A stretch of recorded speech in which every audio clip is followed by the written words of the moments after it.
Hola, ¿qué tal amigos y amigas? ¿Cómo están? Bienvenidos y bienvenidas una vez más a este espacio.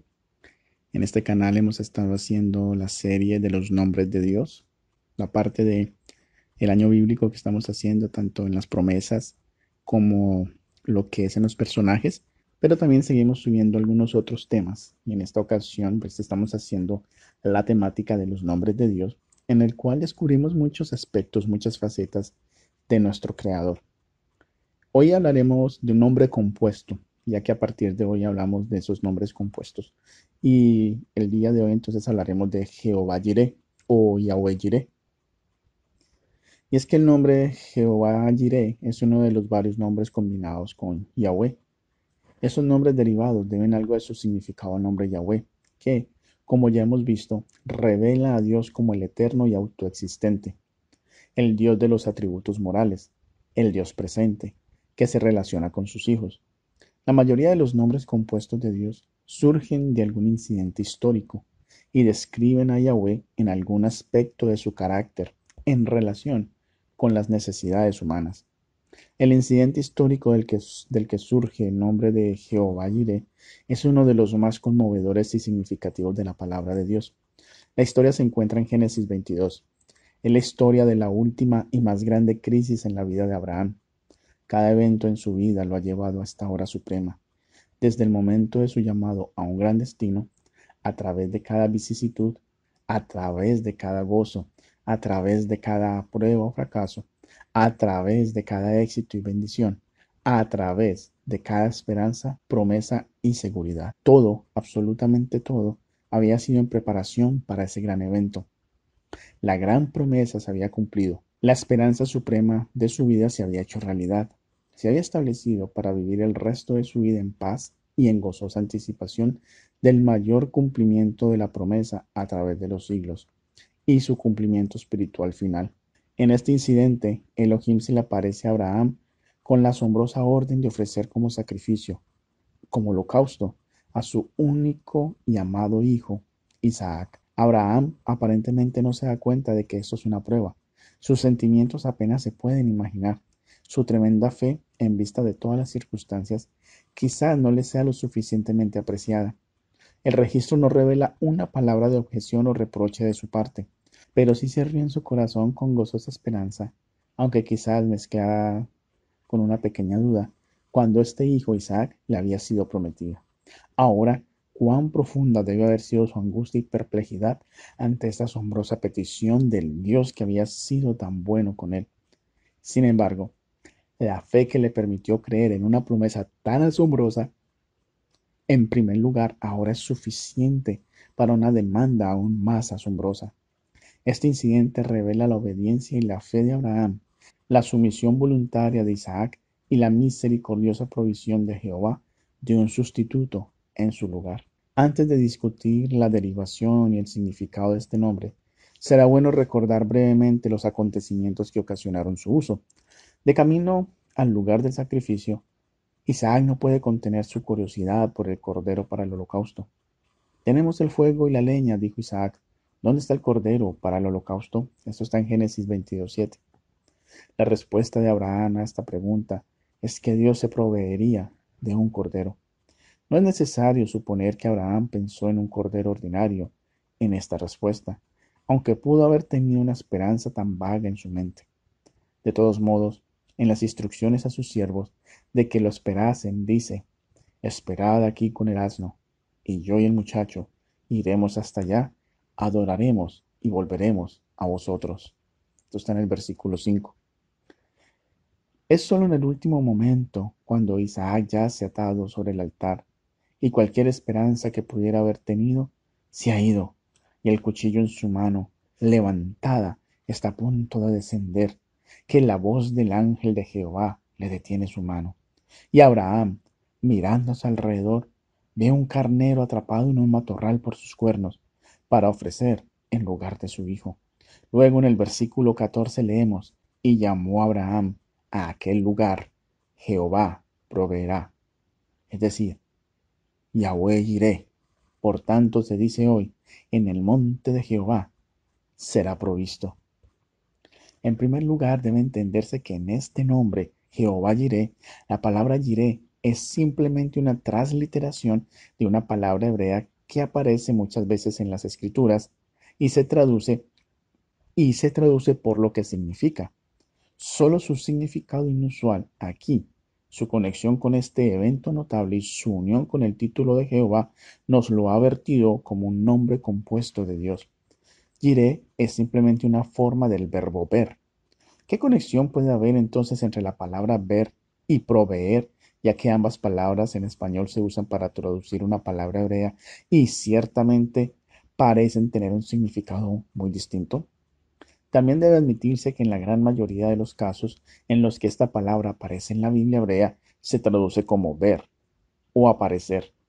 Entonces, ¿por qué deberíamos traducirlo como proveer aquí? Una razón para esto, sin duda, como declara un escritor, es que con Dios ver también es prever. Como aquel que posee sabiduría y conocimiento eternos, conoce el fin desde el principio. Como Elohim, Él es omnisciente y todopoderoso. De eternidad en eternidad, Él prevé todo. Pero otra palabra para ver es visión, de la palabra latina video, que significa ver. Así, para Dios, prever es previsión, como Jehová de justicia y santidad, y de amor y redención, que tiene previsión del pecado, la caída y la necesidad del hombre, hacen provisión para esta necesidad. Porque la provisión, después de todo, es simplemente un compuesto de dos palabras latinas que significan ver de antemano. Y podemos aprender de un diccionario que proporcionar es simplemente el verbo y prever el sustantivo de ver de antemano. Así, para Dios, la previsión es necesariamente seguida por la provisión, porque ciertamente Él proveerá para esa necesidad que su previsión le muestra que existe. Para Dios, la previsión y la provisión son una y la misma cosa. Todo esto se expresa en el nombre Jehová Jireh, y es bastante correcto traducir este nombre de Dios, Jehová Jireh, como Dios proveerá. Otra forma de la palabra de la que se deriva Jireh también se usa para los hombres en el sentido de prever. Esta palabra se traduce como vidente o profeta. En las escrituras se hacen referencias a Samuel el vidente y al libro de Samuel el vidente. Esto lo podemos encontrar en Primera de Crónicas 9:22, 26:28, Segunda de Samuel 15:27, Segunda de Crónicas 16:7. La palabra es roeg, que como puede verse fácilmente se parece mucho a Jireh. En Primera de Samuel 9:9 se dice que el profeta antes se llamaba vidente, incluso en la época de Isaías. Podemos verlo en Isaías 30:10. Esta era la palabra que a veces usaba para un profeta. Aquí el profeta Isaías habla de un pueblo que dice a los videntes, no tengáis visiones, y a los profetas, no nos profeticéis la verdad, sino decidnos cosas halagueñas, profetizad mentiras. Un profeta es, por supuesto, uno que prevé, y dado que vidente o roé es lo mismo que profeta, por lo tanto significa alguien que prevé. Además de esto, la palabra Jireh se traduce en Génesis 22:8 como provisión. Abraham dijo aquí a Isaac, Dios mismo proveerá el cordero para el holocausto. Hijo mío, incluso si tuviéramos que traducir esto aquí, Dios se encargará de ello o Dios verá por sí mismo un cordero para el holocausto, el significado sería exactamente el mismo. Difícilmente se puede sobreestimar la importancia de las palabras que se usan aquí y que ofrecen una evidencia sorprendente y una confirmación de la mano de Dios en la revelación. Por eso Abraham llamó a ese lugar Jehová Jireh, el Señor proveerá, y hasta el día de hoy se dice, en el monte de Jehová será provisto, Yeroeh, la misma palabra que Jireh, es decir, se verá la provisión de Dios en el monte del Señor. ¿Cuál era este monte del Señor? En Génesis 22:2 le llega la orden a Abraham, toma a tu hijo, tu único, Isaac, a quien amas, y vete a las regiones de Moriah, sacrifícalo allí como holocausto en uno de los montes de los que te contaré. La palabra significativa aquí es la palabra Moriah, de la que se hablará más adelante. Esta palabra, coincide en muchos eruditos hebreos, es una palabra parecida a Jireh, derivada de la misma raíz. Su final es una forma abreviada del nombre Jehová. Por lo tanto, puede traducirse visto o provisto por Jehová. Todo esto confirma y justifica nuestra traducción de la palabra Yireh como ver o aparecer y proveer, e invierte este nombre de Jehová con una gran cantidad de significado e importancia.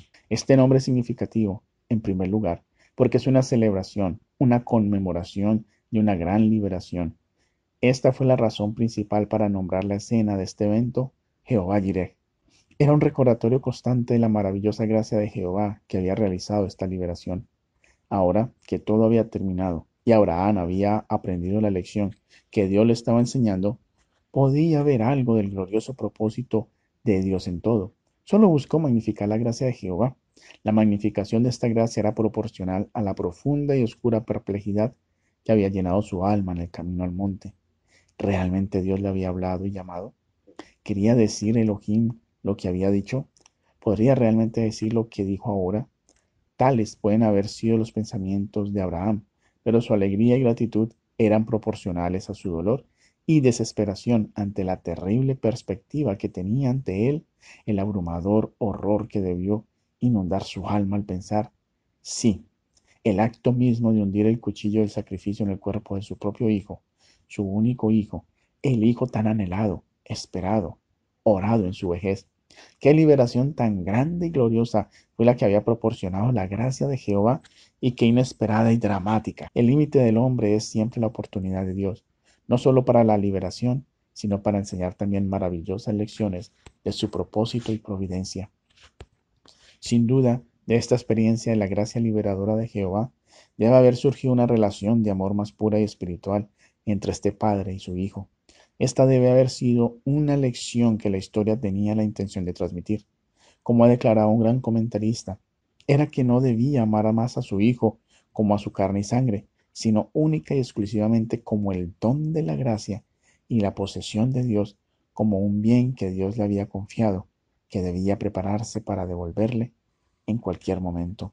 Según las palabras del ángel de Jehová, es la prueba más completa de la fe y la obediencia de Abraham, porque no me has negado a tu hijo, tu único hijo. Y podría haber añadido, así como no retendré a mi único y bien amado hijo como la gran provisión para la redención del hombre.